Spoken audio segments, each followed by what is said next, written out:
welcome again to Ladies Night. We are happy to have you back for, gosh, I think we're supposed to continue this through the end of May. Yeah, sounds like it.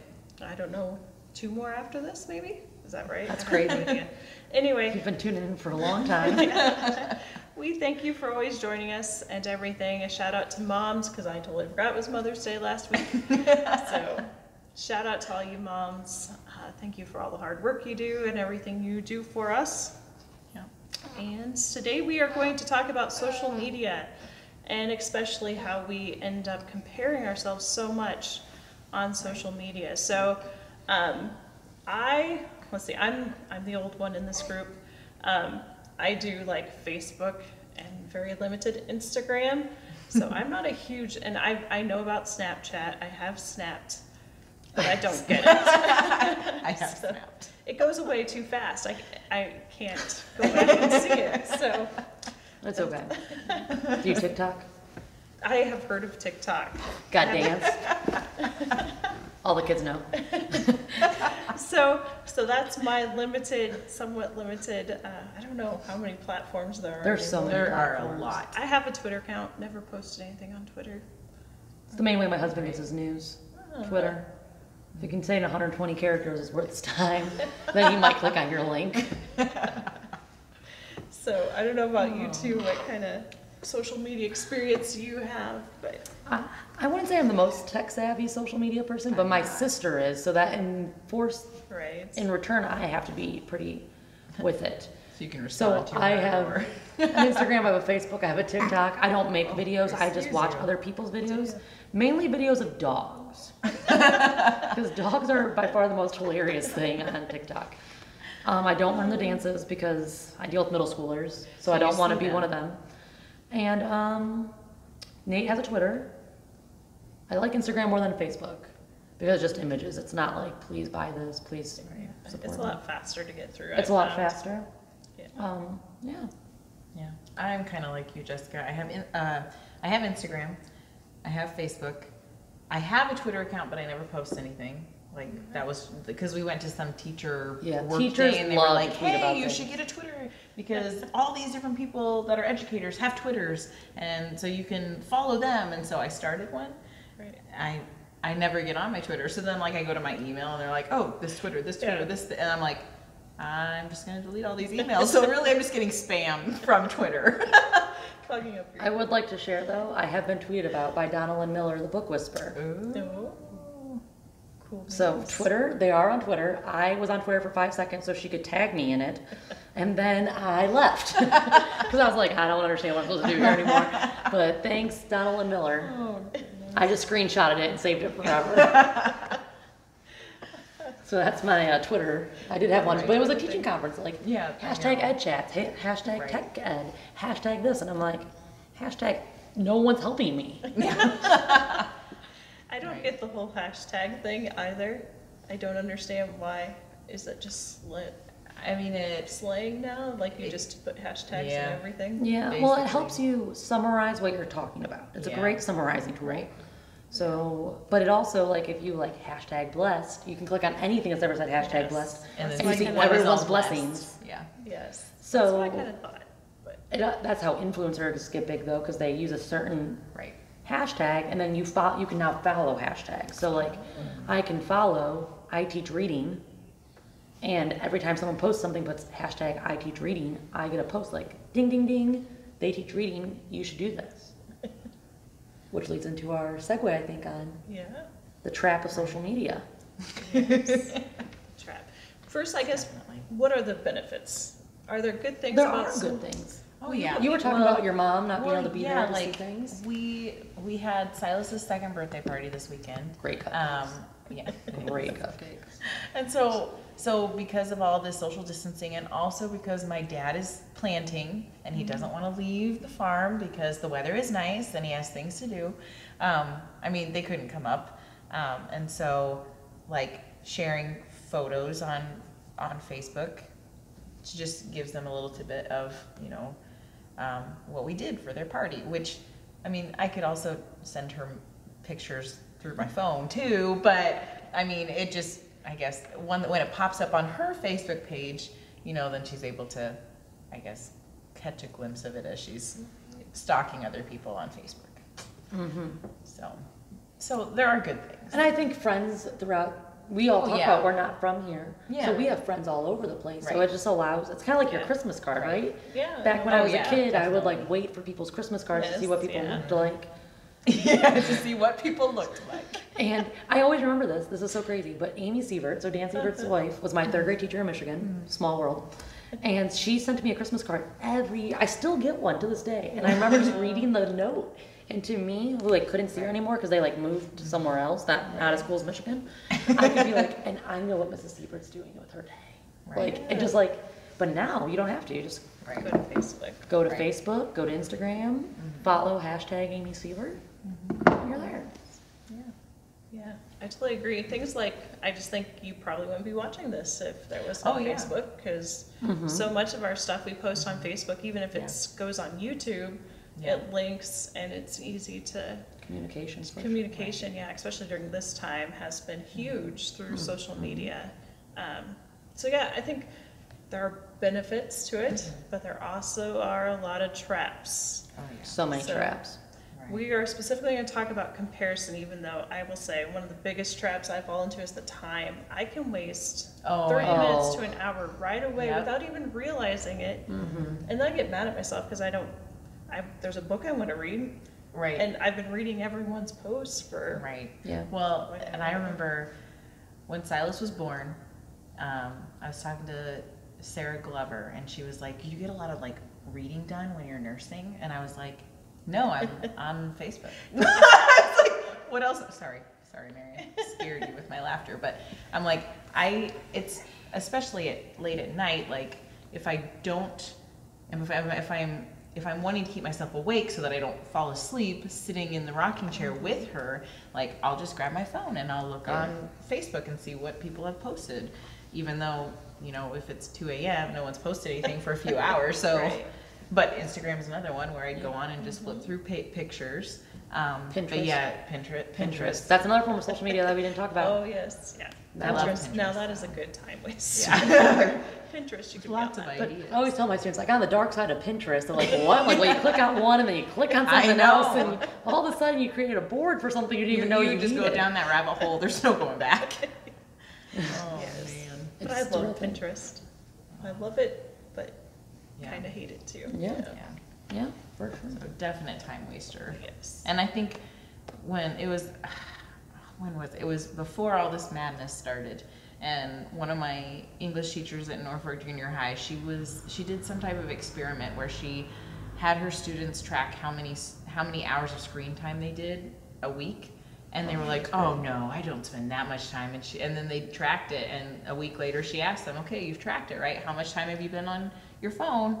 And part of that is Facebook or Instagram. Well, probably not Facebook for Instagram, for TikTok, junior high kids, but Snapchat. yeah, but all the other social media aspects of life, and they were like, "Whoa!" Like, and it like if you think about it, like let's say in your day. You spend 4 hours on your phone. Now, granted, it might not be 4 hours all at the same time, but 4 hours throughout your day, like, that's crazy. You could be outside, you could be cooking, you could be Doing your homework? doing your homework, you could be reading a book to your kids, so like there's so many other things that like I feel guilty after a while, like, oh my goodness, I spent that much time on my phone. Yeah. Well, and Apple will tell you, I like, know. you Yeah, decreased. yeah. I turned that off during quarantine. That was dangerous. Although That's almost as bad as Netflix saying, "Are you still there?" Yes, I'm still here. Resume. Right. Well, actually, last week I was down on screen time, and I was like, "All right, I don't know what I did this week, but I was down. I was up again this week." Yeah. That's the problem. Let's go. But it's one of those things, like you said, I think to myself, I survived without a phone. Oh yeah. So I'll say, okay, I'm not gonna, and I didn't have a smartphone till I was like teaching children. Like I didn't have one I in didn't either. college. I could only Yeah. text. And I remember thinking like,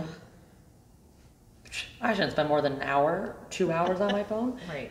And like the notification hits me at 8 a.m. like you've already reached your, I'm like, no. And some of it's good stuff. Like some of it is Oh, like yeah. listening to a podcast Yes. or listening to a Yeah. book Right. or Right. Right. things like that. But some of it's just me literally doing nothing Yeah. besides judging people. Oh yeah. Which is another one. We're gonna talk about comparison. But I am the queen of being like, looks like you.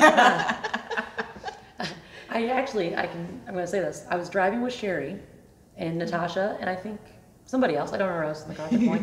And we were driving to the Nebraska teaching conference, and I was like, Sherry said, you know, when I wake up, I read my Bible, and I'm like, read your Bible when you wake up? And she goes, yeah. I'm like, I go online, Sherry, and I find people who got fat, and I judge them. And she was like, I'm like, now I think I really have to stop. And I had to, after that day, I deleted Facebook off my cell phone until quarantine happened. So I went like 2 years strong without on my phone because I felt really bad that Sherry read her Bible. And you were on and Facebook. I was on Facebook judging finding people who were fat. Like, I haven't gained weight. Makes me feel better about myself. I'm a sinner. We're all sinners here. Oh, yes. So if you want to judge me on that, now you're sinning. See what we did there? We just turned it back to you. But I think it's comparison, right? That's what we were going to talk about, was that comparison. And even though I might be comparing myself to people who are not as successful in certain things, I also find you don't share the bad moments, right? Right. Oh, yeah. I haven't told anybody, like, hey, I haven't been able to walk normally for a year. Watch out. I know. Like, no, I was actually talking to one of my friends, and I got up and limped away, and they're like, what's going on? I'm like, oh, nothing. I like fell asleep. Like, don't share issues. But you also find yourself staring at other people's lives, and you realize, you know in your mind, this is their highlight reel. But why are some people's reels so much better than others? Right. Well, and there's been times, like, I've gone through spurts over the last few years where I hardly post anything because, and it's weird because I'm like, I'm just gonna check out what other people are doing, and then after a while I'm like, I haven't posted anything about me for a while, but then it's like, do I need to post things about me? Like, there's that, like, and not to say like, I need to find good things about my life and post them, you know, but the other side of that is like, what are people going to be interested in? Like, do I really need to post anything? Is there a need? And so like the connecting, like showing your friends and family what you've been up to, that's okay. Like, that's fine. It's a benefit, yeah. But if you're out and about and you're like, I'm going on a trip to the Bahamas and I did this, and you know, I mean, that's cool too. But are you posting it because you want to tell people you're on a vacation, or you're posting it because my life is better than your life? Look at how successful I am, and I don't know. It's interesting looking at the intent of what you post and why you post it. Yeah, that's something good. Well, I think, like you said, Heather, sometimes we don't post something because I think to myself, what am I going to post? Like, and I look back at like when I lived in Phoenix or when I lived in Chicago, there were things all the time to do. So I was constantly like, went to the ballet, went and did this, went and did that. I don't think I've posted something since I got back from London. Because it's really nothing to do. Like, it's me and my dog. Like, Clue and I watched Gilmore Girls today. Clue and I read a book today. Clue and I went to school. # cleaned out middle school lockers. You never want to clean out middle school lockers. Right. Or like we were mentioning this earlier too. Like I post more about my kids than I do about me. Yeah.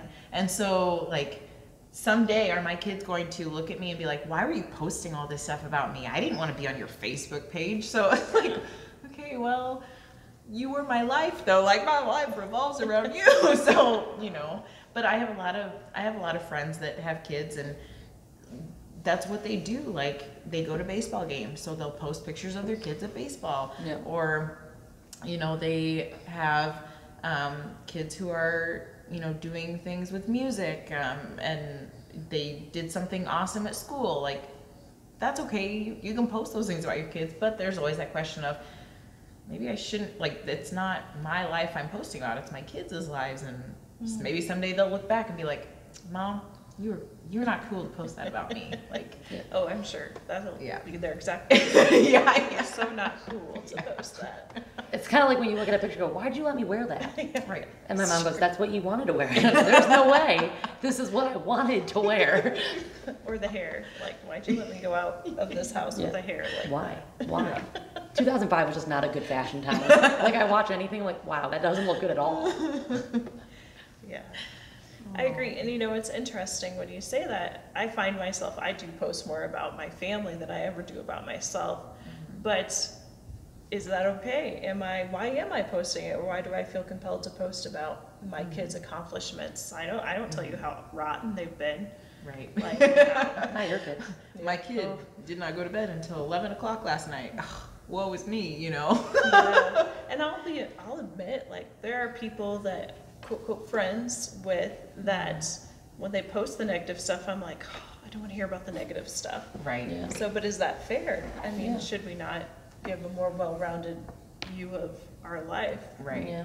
Because there are, I also know some friends who, they have anxiety issues or depression, and, you know, not posting about those things could also be problematic, because if people don't realize that, you know, a friend that you have is dealing with depression and they're stuck at home, like right now, like if you don't know that that issue is going on, like how do you know to reach out and, you know, touch base with them, make sure they're doing okay? I don't know, it's like, you don't want to cover up those negative things, but you also don't, you're not going to flaunt those things either, so it's weird. And I think the hardest thing about social media for me is the keeping up with the Joneses has become a much more broad thing. Yeah. And Natasha always tells me everyone has a different timeline, but I'm like, why do all my friends have kids? Why do my friends all have a house? I'm just hanging out. I don't want a kid. But then like everyone else has a kid, so am I supposed to want a kid? And like she's like, you need to calm down. Is really what she's trying to say. But 10, 15 years ago, I wouldn't have known any different. I'd be like, I'm just living my life. Here's what my classroom would not be as cute. It wasn't for social media. Because all those ideas out there, and then you steal those ideas. Right. And then I think about like my mom raised us without these like innovative ideas, and I think about it like she was Pinterest before Pinterest existed. But like she had like all these things, and I think about now we're able to share ideas, which is great. Like my mom had some great ways of parenting us. Yeah. And she did some great things. We had like a menu before that was school, and we had to like fill in the days of what we wanted, and we had rules. She had a fake economy. We had to buy our toys back. That's cool. She was really good. So like she would have been a great mom blogger 5-10 years earlier. Right. But like, and that's a great part of what some of this is. Some people have a knack and they have a gift and they can share things. Right. But then at the same time, if you're not doing all those things, you feel like, You're well, falling I'm not doing behind. something right. Yeah. I don't have cute fonts on this worksheet I'm about to give these students, and now their learning is being ruined. When in reality, they don't care what the font is, Thanks. and if my Bitmoji shows up or not. They're just gonna laugh and go, haha, Mrs. Venter, look, your Bitmoji's on here, like. And then it's over. And they throw it away after I grade it. That's all that happens. But I think that's a very good point you just made, is how fluid social media is, how quickly it's cool and it's not. You yeah, I posted this great thing right now, but then in a day it's old news already. Right. Yeah. Oh, So yeah. then it's that pressure. I'm sure some people feel that pressure to keep, What's the next cool thing? get all those hearts, all those likes. yeah. You know, Yeah. I have to have the likes, or people don't like me, or comparing. I don't know. I don't usually do this, but then you compare how many people have viewed, or if it's a YouTube video. I know I have to kind of keep stats for library stuff. Like, you look at how many views, but then you see someone else's that's gotten so many more views than mine. Does that mean that I'm less of a person? Does that mean people don't like me? And all those questions that start coming up in your head, because all of a sudden you are comparing yourself to. Yeah. It's What kinda are, like- what are they doing better that I'm not doing? It's like being a middle school girl, but trapped in a 20-something body. Yeah. Right. Like, I should be over the fact if you don't like my stuff. It doesn't matter. But I remember vividly saying, I must have a lot of issues about social media. I remember saying to Nate once, because I said, if you don't post a lot, people like your stuff more because, duh, they haven't seen it in a while. And Nate was like, what? And he's like, you're right. If you like wait for only the pure gold, you get more likes. I'm like, well, duh, everybody knows that. Yes, yeah. Like, let me tell you the algorithm for getting people to like you. But then if you don't watch it, if you don't post enough, then you don't. Then you become irrelevant. Yes. Right. Yeah. Yeah. All these issues that. All these things we face that no one else faced. Like, my mom didn't have to deal with this when she was raising us. So she didn't have to be like, congratulations, my kid's ineligible because she can't pass memory. So proud. Hashtag love her. Yes. Yeah. Wasn't happening. But I think that's hard, and I think that's got to be hard on parents, because, like, I would struggle with that. Yeah. I mean, I don't post about anything because I don't know nothing's that cool. Right. Well, you think it even goes. Nor is my past- hair ever looking that good. And even parents, but then you have grandparents, and we have so many grandparents on it. And I know one thing my mom has said is that she'll see, you see what their children are doing and Right. how successful they might be or whatnot. And, you know, maybe your child's just a lovely librarian. My mom is very proud of me. I have no issues with that. But there's also, it doesn't just go, you know, It's everywhere. marriage. It's everywhere. It's a comparison all the way through. And I just think youth, how hard it has to be for them, especially when there's so much, it's just, you're vulnerable all the time, or you can be vulnerable all the time. Well, and I think, you know, someone made a point the other day. When I wake up and if I choose to put makeup and do my hair, especially when I was in high school, it was only for the people I was going to see that day. Right, but now But now, within seconds of waking up, some of these people are posting pictures of themselves, Snapchatting themselves, and hundreds of people are seeing you in a day. So then when I get home and I've had a bad day and there's bags under my eyes and my hair's in a ponytail, I can't stay up anymore. Yeah. I'm gonna look at something and go like, this girl's got her hair up and she's done. got everything together. Yeah, she's got everything together. And here I am, eating ice cream out of a gallon. With no shame. Because it's cheaper that way and I'm saving money. True. And I gotta save money so I can go on that trip that she posted about a couple weeks ago. It's a spiral that you can't get off. And it's a real thing, and I think it's every generation starting to see it even more and more, and kids are gonna grow up in it. I think, I wish I would have looked this up, it just struck me now. I don't know what the statistics are, but they say we live in a more connected society now than we ever have before, but yet people are reporting that they feel more lonely. And Well, because if you are, like we've talked about, if you are going and you're posting, I'm sorry, you're flinching. Marion's here with us today, if you haven't noticed. Her dad thought it was more important to go outside and work on the garden than to check on her every once in a while. I still love him. But we were talking about how, like, what you're posting, you're always wanting to make yourself look your best. But if you're always doing that, like, you're focusing so much on, okay, I look my best on Facebook or Instagram or TikTok or wherever you're doing this. But then if people don't like your posts, well, then now you're thinking, oh, like, I shouldn't have posted that, or I didn't look as pretty as this person, or and like, I think we're so much more open on those social media accounts because we want the attention, but then it's like if no one's reaching out outside of social media, then it feels like we're lonely. Yeah. And I do think too, kind of taking that loneliness and the time thing. I mean, I'm just as bad as everybody else, but we're always on our phones. Always. And Nate and I can sit in the same room, in the same house, watching the same TV, but both be on our phones and sending each other messages. Like, we're sitting across from each other. And it's like, I'm like, hey, this is something we should do. I'll text him. What? I should be able to look at him and say, hey, should you do, like, we can do this, or should we do this, or whatever. Or but, like, even, I always said this when we got married, like there was a picture in a magazine or a picture that, you know, you've probably seen it on Facebook, where you have a couple laying in bed and they're both on their phones, or they're looking at their hands without the phones in it, and you're like, imagine what you're looking like right now. And I'm like, I'm never gonna be that way.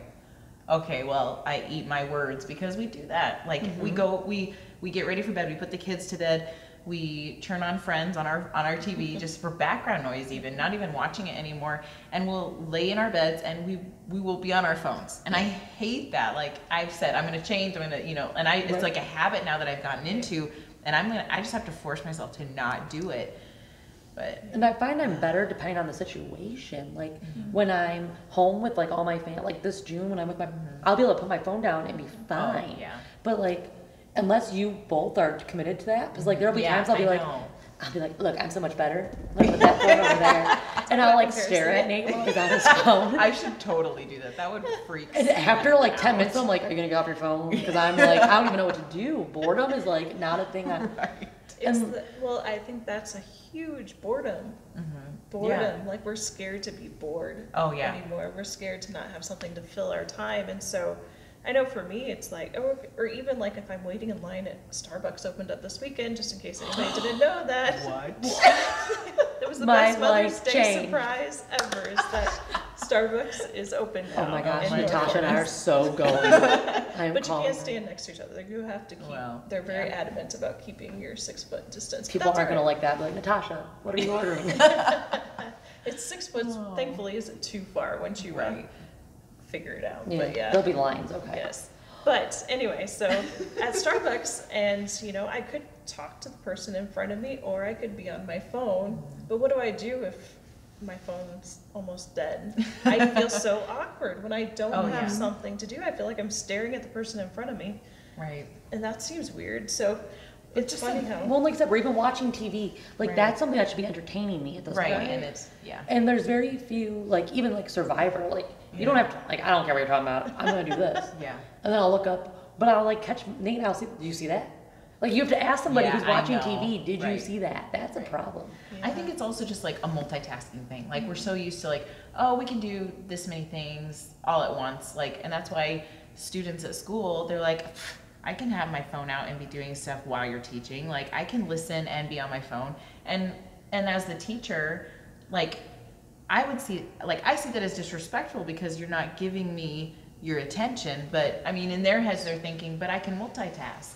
And I think like we're the same way at home. Like I can multitask. I can watch the TV and listen to what my kid's asking me and be on my phones. But really, I mean, think about how much you're missing out on when you are like sucked into that social media and you didn't see, your kids' expression when they're asking that question or, asking what just happened on the television show. It's I'm just disgusting. Like, the fact that I have to say, did you see that? Or Yeah. Nate will say it to me too. Like we're just as Yeah. bad. Yeah. And I think about like, at one point people would have been judging you just for watching TV as much as we do. Right. So not right. only are we watching TV, we're watching TV and staring at our cell phones. Right. That is very true, yes. I am reading, some of you guys might do it, I think it was Proverbs 31 is doing a Bible study series right now over dangerous prayers by Greg Rochenthal or something like that. But I just read today, he was talking about that was one of his problems is he'd be on his phone, and he was on his phone during his kid's basketball or hockey, and his kid or maybe it was soccer. I think it was actually soccer. And his kid made 2 amazing plays, and he missed them both because he felt like what was on his phone was more important than that. And that's when you know you've got a problem, when you are missing out on so much of their lives. And BJ and I would say we kind of go in shifts, valleys, but I know there have been times when we have to tell each other, hey, our child is trying to talk to us right now. We really should put down our phone because obviously I'm not going to have anything awesome to post about my kids if my kids could care less if I'm even in the room. Right. So why do I give this time for these people who I'm comparing myself to or seeing what their lives, why is their life more important than my child who is right in front of me? And sometimes it's a hard truth and it hurts, and you still have that compulsion, that addiction almost to be back on that screen, but at the same time you got to remember what's most important. Yeah. And I think as parents of all ages, I think that is a struggle. Not just parents, like you said, couples, even when you are alone. I can't even imagine being a single person and constantly seeing what other people are doing all the time. And especially if they're with other people, like, Yeah. I mean, if you're watching this right now and you're not able to have, like, this is one of my favorite parts of each week is getting together and talking with you guys. I mean, like, recording, like, the episodes that you see, like, we sit here and we'll talk. We talked maybe probably a half hour before even starting the recording, and then we'll probably stay another half hour afterwards. But for someone to be alone at this time in their house, they're probably jealous of seeing this, and I'm sorry. I'm sorry. I mean, like, I'm happy for us that we're able to do this, and I'm hoping that people are getting enjoyment from watching this. But there's also that, like, how dare we shove this in someone's face if they're alone and they can't connect with people face to face because they're single and they're in their house by themselves. So I think with all thing is we have to take it in moderation, Right. Yeah. because there's, It's not going to go away. No, No. and it's a blessing. I mean, look how it's blessed so many of us during this time to Right. stay connected with our families, to even to communicate. Like communication has been huge thanks to social media. We can communicate. I know the church has. Without that, how would the church Oh, I know. have gotten out during this time Right. without social media? Hear this thing that we so often hail as the death sometimes kneel to society, but yet at the same time, how much of a blessing it has Right. been. So, like with everything, it's just that moderation. Right. I know, turning to Christ and to our Bible verses, I chose Psalm 139 because I think so often times the comparison can make me feel like I'm less of a person, that God obviously loves that person more because look how awesome their life is compared to mine. Look how he's blessed them. Oh, they're not having problems with their teenagers or even, and I'll be honest, like as church workers, and I don't know about schools, how you, like, yeah, you see what that church is doing. Oh my gosh, look how many people they had show up to that event. Like, oh, look at that cool Bible study they're doing. And there's even times when I can find myself, being really down about my church family, which is awful.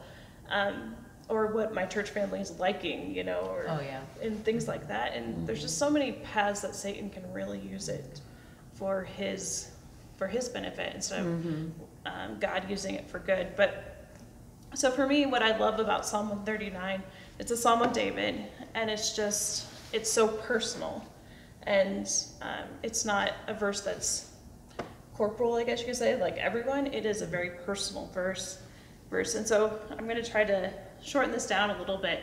I'm just going to start with verse 1. It says, "O Lord, you have searched me and known me. You know when I sit down and when I rise up. You discern my thoughts from afar. You search out my path and my lying down, and are acquainted with all my ways. Even before a word is on my tongue," watch out, people. I think about this and I'm like, oh no, God, I'm sorry. "Behold, O Lord, you knew it all together. You hem me in behind and before, and lay your hand upon me. Such knowledge is too wonderful for me. It is high. I cannot attain it." And I'm going to skip to verse 13, because I always love this, especially when I think about children. "For you formed my inward parts. You knitted me together in my mother's womb. I praise you, for I am fearfully and wonderfully made. Wonderful are your works, and my soul knows it very well. My frame was not hidden from you when I was being made in secret, intricately woven in the depths of the earth. Your eyes saw my unformed substance. In your book were written, every one of them, the days that were formed for me, when as yet there was none of them." God cared that much about me, just this one person, in this whole vast world, to know that much about my life, even before it began, when I was being knit together. I think that's huge. My life is not insignificant. Or before it was posted on social media. Yeah, exactly. So it's just that thought that I can't let social media define me. I can't let my comparisons define me. I can't let what they're doing make me feel like less of a person. No, God has things for me to do. He has woven, and he calls me his own. He loves me that much, and it's very personable. I think sometimes we see so much of it as broad, but this is me, and he loves me. He formed me, and he wants that personal relationship with me, and he really doesn't want me comparing myself to someone else, because kind of like Natasha said, everyone is on a different path. Yeah. And this is the path he has set me on. And sure, She's maybe so their wise. path looks a little greener right now, but I don't see all the hurt. I don't see what they've gone through. And so just stay focused on my path, helping my neighbor when I can, and able to, and stay there. Well, and we also talked a little bit about this before recording, how, on Facebook, you have those 3 years ago, 2 years ago, 5 years ago type of things. And it's not just comparing yourself to other people, but it's also comparing yourself to yourself. And, we're always changing. We're always, Aging. either aging, gaining weight, losing weight. I know my husband always is like, "Oh my gosh, look at the wedding photo that just popped up here." Like, I am so much bigger than, and I'm like, you're more mature. Like, in my eyes, you look more manly right now, you know? So it's like, in my eyes, like, yeah, compare yourself to that. But I'm also comparing the fact that you're, whatever, I would say better looking now. But then he's going to be like, oh, you didn't think I was good looking then? And so that could also be a trap. But, like, you're not always going to have a picture perfect life. No. And so it's important to not compare yourself to yourself either, because you yourself have those greener pasture That's days true. and then those darker days too. And That is very true. and God knew that when he formed you too. Like, he knew you were going to go through those different stages, and he knew you were going to have to fight through those different battles, but he also knew that he was going to bless you in these certain ways to make you a stronger person. And so keeping that in mind too when you're thinking about the fact that he created you to be this specific person. Yeah. And I think I'm gonna kind of go off of what you said though. Yeah. I think my Enneagram's a 3, which means I'm an achiever. And I think about even before, as you were saying this, I don't know why, but before social media even, I had to be the best. Like, that's just my personality. I am created that way. If my siblings would have I'm lucky I'm the oldest, because I would have lived in misery trying to be better than my siblings. Right. So, like, luckily I could go through, and, like, now looking back, I can't believe that I wanted to try to set such high expectations that I had to be the superior sibling. And also that I didn't try on some things that were probably actually important, and did try on things that weren't important. Yes. So that's okay. But I think so much of what I see on social media, and as an adult, so much of what I compare myself to is financially. Like, I look and like, how do we have friends who go on trips all the time? Like, how do we afford these trips? We didn't go on a honeymoon. We went to London 2 years after we got married. And people are probably like, well, you went to Europe. And I'm still paying for London, I feel like not really, but you get the point. Like, Yes. I constantly feel like I can't go on another trip for another 7 years because I went to London. Like, that was like my gold star moment. Right. And when I lived in Arizona, it was easier. I went to Hawaii and did all these cool things. And I do compare myself. Remember, I used to go to Hawaii and I used to go to California. I hiked up the Hollywood Mountain. Like, that was way cooler than my life here in Battle Creek. Yeah. Come on, Clue. But so much of it has to do with finances, like everything. They go on trips. They own a house. They Right. bought a boat. She has a nice car. Why does she get her hair blow out now every weekend? I can't even blow dry my own hair. So the verse I found is in 1 Timothy chapter 6, and it's the whole section where they talk about the love of money, because it is something I do struggle with, even though I don't like. Anyway, so it says, I'm going to jump to verse 6, I think. But godliness with contentment is great gain, for we brought nothing into this world, and we can take nothing out of it. And I think about all the things I try. I have a friend who's so good at, like, humbling me in this way, but if I could collect awards, I would do it. There's a reason I ran track. It's because they gave you medals. Basketball, they give you a medal every time you won. Track, they're like, here, have a medal. Like, thank you. It's a physical thing. And I constantly am chasing awards, and I want to, and it's part of the 3 Enneagram. You're not only good as your last accomplishment. And it's so true in me. When I listen to a podcast, I'm like, yes. But out of all those things, I came into this world with nothing. Yeah. Right. And I'm going to leave with nothing. It doesn't matter if I win an award or if I am given how many medals. Those track, and as I get older, I'm better. Like, those track medals are sitting in my parents' basement. I worked really hard to sit them in my parents' basement. In a box. And so I can limp for the rest of my life. Like, woo, go me. But, like, it is a hard thing that I think a lot of people do deal with, and it's that idea of I bring nothing into this, and being content. I do have beautiful blessings. I have beautiful friendships. I have a husband who's pretty awesome most days. I have the world's coolest dog. So, one's cooler than the other, but we can't tell her that. I decided to speak nicely to her. And, like, I teach with amazing people. I have an amazing principal. My students are pretty awesome. Don't tell them I said that. And I miss them. Don't tell them I said that either. But those things I don't think about. I think about all these other things that money can buy me, or I can provide to look good. Still compliment me on my clothes, like my class student, because that does get me through the day. But it's so true, and everyone's so wired differently. But social media and a 3, and Steven's a 3. We don't mix well. I know he's a 3. Because we want to, like, and then someone else gets an award, like, she got an award for that? Please. Congratulations, you went to Zumba 4 times this week. I would have went to Zumba 7 times this week if I didn't have a messed up foot. Like, it's really hard being me if you haven't learned in this episode. But we're just gonna laugh about it. Yeah. It's who It's God a- made you beautifully to be. That's So. right. At least I make it humorous. Well, and then like just thinking about the things that you are lacking in, like there are people who are better at other things than you are. It's okay. Depends on the day. Yeah, depends on the day. But like, so last week my nephew had his first birthday party, and so we got out of Battle Creek, first time since this all started. We drove up to Sioux Falls, and so we were sitting there, and Heidi's father-in-law was talking about how he's done with planting. Like he's done.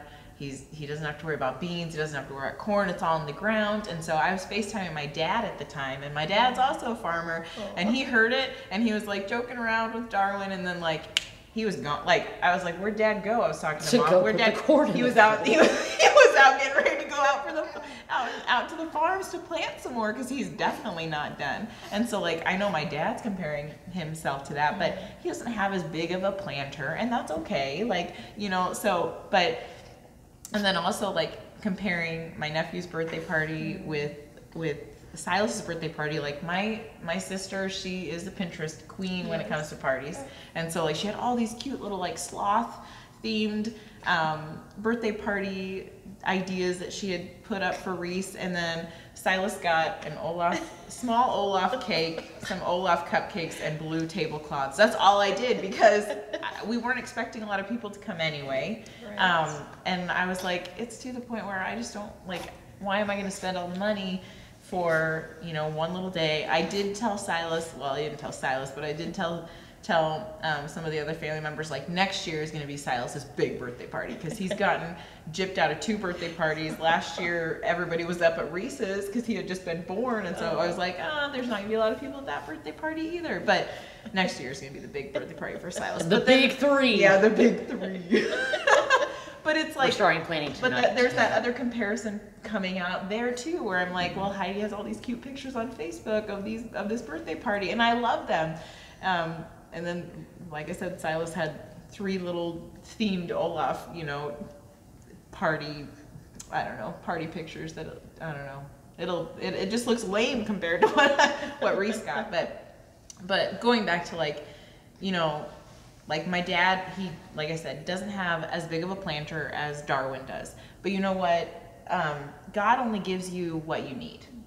So the verse that I looked at was, and if it comes up, if not, okay, James 1:17. It says, "Every good and every perfect gift is from above, coming down from the Father of lights, with whom there is no variation or shadow due to change." And so just keeping in mind that everything that you have in your life is from God. He gives you what you need. And so you might not have the best hairstyle. Like if you're a person that likes really straight hair but you have really curly hair, oh man, like now you have to go and straighten your hair if you really want straight hair, Yeah. But it's not that big of a deal because it's not something that God's worried about. Like he gives you what you need. And so there might be different people that can sing or not sing, but God gives you what you need. And so you use those talents that he's given you for the vocation he's called you to do. And so if it's being a singer, be a singer. If it's being a mom, be a mom. If it's being a teacher, be a teacher. So it's like all those different things we're comparing ourselves to, like, oh, I wish my house was bigger because this person on Facebook's house looks grand and like just so much better than my house. Like, I'm just gonna break in here. Or their house is so much cleaner than Or Right. they have a closet. I've been there. Just want a closet. I've been there. I just want a closet. That's all I want. I'm gonna be so happy. I grew up with a beautiful walk-in closet. I just think about it sometimes, and I can still feel it, and all my clothes organized. But like, But true. you still have a place to put your clothes, hopefully. You know, so like God gives you what Bold you statement, need. but yeah, they have a place. Right. They have a home. So, I mean, like, just knowing that He created you in His own image. He created you before you even knew who or what you were going to be. And just knowing that you might be comparing yourself when you're on Facebook or Instagram, and you might be thinking to yourself, man, I wish I was as good as they were, or I wish that I had this, this, and this. But He gives you what you need. So, I mean, Yeah.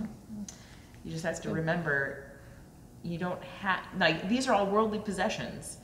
The things that people are posting about, or the experiences that they paid for.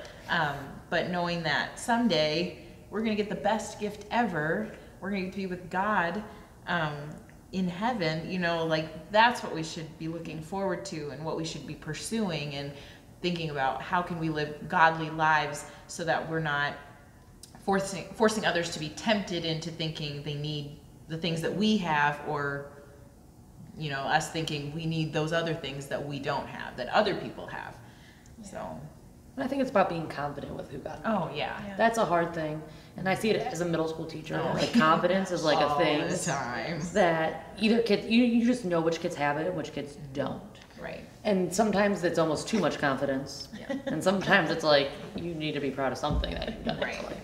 And I think being confident in who God created you to be, Yeah. because He did put you on a path, and He did put you in certain places, and that's sometimes hard, especially when you're in shadows and valleys. Like, what's the point of this? I have a couple moments where I know I looked at God and said, what was the purpose of this point? Right. Like, I don't know what you're trying to teach me right now, but this was a waste of our time. Right. And being confident in what He's doing with you and all those good things. That's huge. And it's okay not to go on Facebook every Yes. once in a while. I will say I do for take a Lent- fast, yes. Yeah. And Lent, that's usually my fast is Facebook. It's hard now that I have to do Facebook for work, but I love it. Like, I have so much more time to do so much more things. And I don't have the envy Right. or the jealousy and things as much, so. All those people on their dang vacation. Yeah. I know, the vacations. The vacations are hard, especially this time of year where it's Oh, like, yeah. oh, I just want to get away. Don't worry, I'll be live on Instagram when I'm in Michigan. You'll all be jealous. No, just kidding. Be like, wow, look at her. Great times. And so you'll be thinking, I just want to go near the water too. I Right, it doesn't matter what you do. Right. Like, someone could go Right. camping tomorrow. I'll be like, I know. oh, they went camping. Look how cute their picture is. I just want to sit by a fire. Right. Or someone could go roll so around in true. some garbage and make it look cool. And I'm like, Nate, we don't do anything fun. Anyway, I'm done now. I think I have told you all about my life and social media. Clearly, there was a lot pent up in here. But it was fun. Social media is hard. It's not. Yes. It's something we all are learning to live with more and more, and to know how to handle. So, Right. thank you all for listening. I think we'll wrap it up. I will do a shout out. I have not done a shout out for a while. I know I already did Mother's, but I have to do a shout out to one of my co-hosts. So, well, actually, both of my co-hosts. So, this amazing woman has. I'm really nervous for a has moment. gotten my daughter hooked on the Titanic. I just want to say that. Anytime large groups of people die, middle schoolers are all about it. It's really the reality. The That is all devastation I have of it. heard about for the past 2 weeks. So I It's think going that is down. amazing that obviously you have taught it in such a way that just has piqued her interest. Well, I'm glad. Woohoo. And then I want to do a shout out to Heather. So, Heather's pretty top notch. Am so I? Heather and her husband Stephen, as you know, Stephen is our music director. They came in and they recorded a song, I believe, like on Friday. Yeah. Friday. They recorded a song, Ain't No Grave. Is that how it's, Yep. is that the title of it? Ain't No Grave. Now, this is my husband's favorite song right now. I have heard this song way too many By times. Stephen and Heather? Not No, yet. just the Oh. recording. Oh, just the I was normal like, song. this is so awesome. You guys are So I've heard this many times. So I am watching the service, participating in the service this weekend with my family. And I know this is happening because my husband has told me about this, but it comes on and I'm like, did Stephen just play the recording and it just was, he just put his voice with it? And my husband's like, no, that's Heather. I was just like, oh my gosh, she rocked it. So if you get a chance to, watch or if you didn't get a chance to participate in worship this Sunday, it is still up on YouTube World. Go find it. Forever. And listen, it was right after the sermon, and my husband was very passionate in the sermon, I will say. Yeah, it was a very good sermon. And it ties in with the song so nicely. It just went, whoa. Yeah. So anyway, I thought it was a very moving worship service this week. So if you get a chance and then hear Heather and Stephen sing Ain't No Grave and just be awed by, and then Stephen's really passionate at the end of that song, which is really cool too. So anyway, just doing a shout out, doing a plug there. Thanks. That was just really cool. So I think we're going to end up, I think Marianne is awake again. Yeah, she's probably hungry. She's getting a little like, where is mom? Oh, she's right there. Hey, mom. Remember me? Yeah. So if you heard anything we said, instead you're just watching the beautiful baby, we totally understand. That's okay too. We understand. So, all right. Well, thank you all. We'll see you next week. And don't know yet what our topic will be, but it's going to be big. It'll be something fun. Thank you all. Thanks.